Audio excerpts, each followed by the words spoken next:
Sa bawat kaharian ng Encantadia may mga pangalang binubulong na may takot, may mga pangalang sinisisi, at may mga pangalang pilit na kinakalimutan.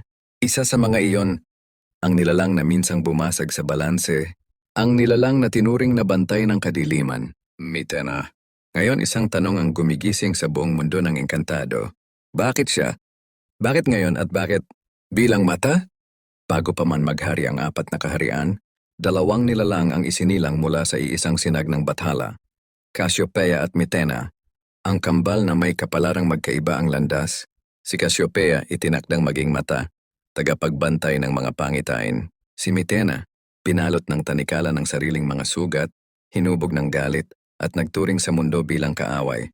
Ayon sa tala ng mga unang diwata, ang kambal, iisa ang pinagmulan ngunit hindi kailanman iisa ang tadhana. At doon nagsimula ang pagkasira.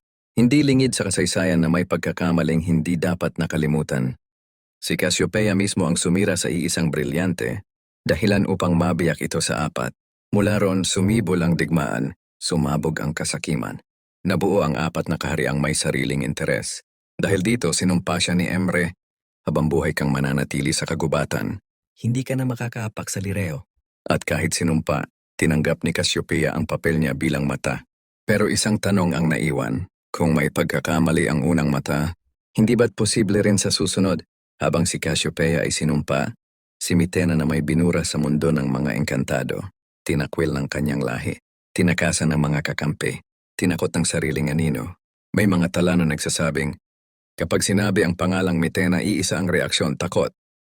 Ganito kabigat ang nakaraan niya, at ito ang dahilan kung bakit hindi matanggap ng Encantadia ang balitang parating.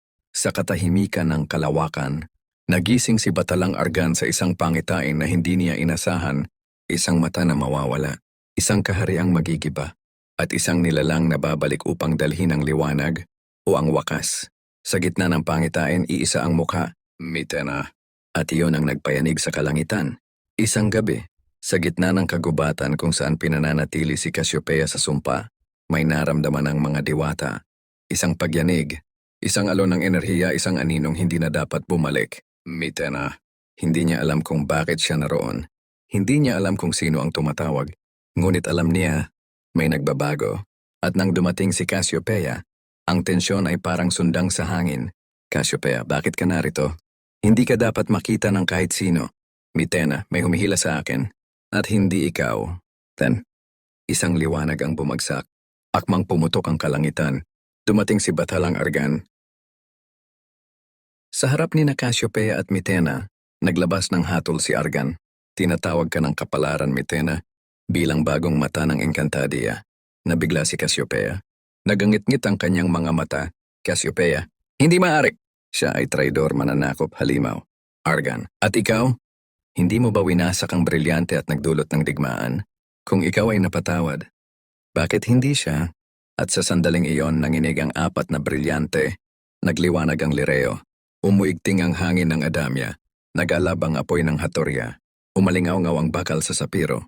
Lahat sila, kumilala kay Mitena. Nang kumalat ang balita, kumulo ang buong Encantadia. Sa Lireo, nagprotesta ang mga diwata. Sa Adamya, tumutol ang mga tagapangalaga ng karunungan. Sa Hatorya, naghanda ang mga mandirigma. Sa Sapiro, nagbanta ang mga tagapagbantay. Lahat sila nagsisigaw. Paano magiging mata ang dating kaaway? At sa kanilang galit, lumala ang tensyon.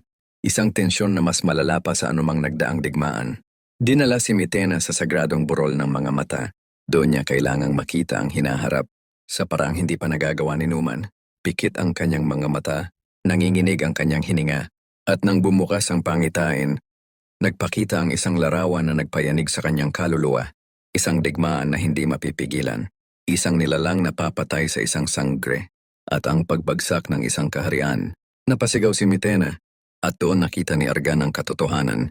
Nakikita niya ang dilim, hindi dahil siya ay masama, kundi dahil nadaanan niya ito. At iyon ang ipinagkaiba niya sa lahat.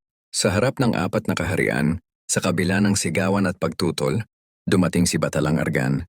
At doon niya sinambit ang salitang magpapabago sa kasaysayan.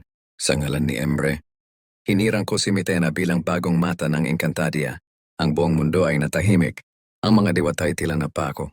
Ang apat na kaharian ay nanginig, at si Mitena Nakaluhod umiiyak, nagdurugo ang puso. Ngunit tinanggap ang tungkuling hindi niya hiniling, kundi ibinigay ng kapalaran, ang propesya. Sa huling oras, lumapit si Argan kay Mitena. Huwag mong kalilimutan.